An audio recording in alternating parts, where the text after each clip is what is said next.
ඒවා එක ඒ දෙකම ගාල්ල රෝහල ගත්තත් බෝගම්බර බන්ධනාගාරය ගත්තත් දෙකම අපි බන්ධනාගාර විදිහට පවත්වාගෙන යන්න බලාපොරොත්තු වෙන ඒවා නෙමෙයි. ඒවට රජයේ විදිහට අපිට වෙනම සැලැස්මවල් තියෙනවා.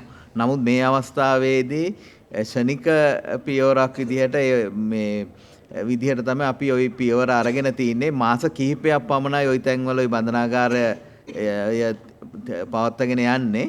අපේ විසඳුම් එනකොට ওই බන්ධනාගාර දෙකම අයින් වෙනවා. දැන්ට ඇත්තට මේ ඒතන තියෙන බිල්ඩින් දෙකම වහලා තියෙන්නේ මේ මහමෝදර ගත්තත් බෝගම්බර ගත්තත් බිල්ඩින්ස් වහලා තියෙන්නේ. ඒක නිසා ඒකේ යම් සිරකරුවන් ප්‍රමාණයක් රඳවා ගන්න අවශ්‍ය ඉඩකඩක් තියෙනවා.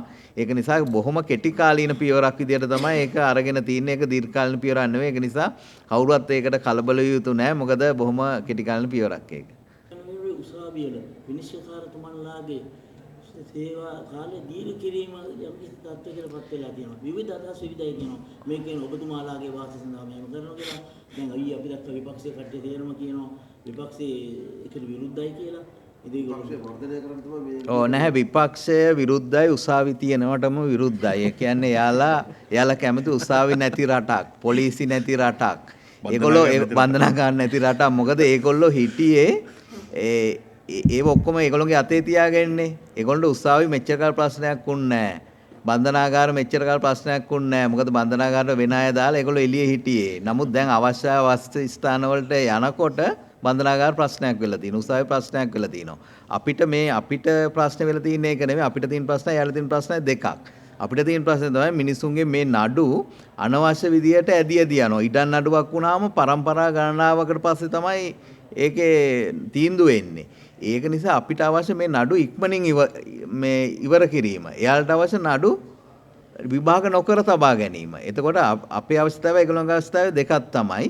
එතකොට අපේ අවශ්‍යතාවයේදී අපිට වැඩියෙන් උසාවිය අවශ්‍ය වෙනවා.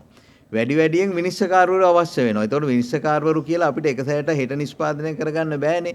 ඒක නිසා මේ අත්දැකීම් පළපුරුදු අත්දැකීම් සහිත විනිශ්චයකාරවරුන්ගේ සේවය යම් අවුරුදු ගාන දීර්ඝ කිරීම මේ වෙලාවේ අත්‍යවශ්‍ය කාරණයක් වෙනවා. අපි වෛද්‍යවරුන්ගෙත් එහෙම කරා.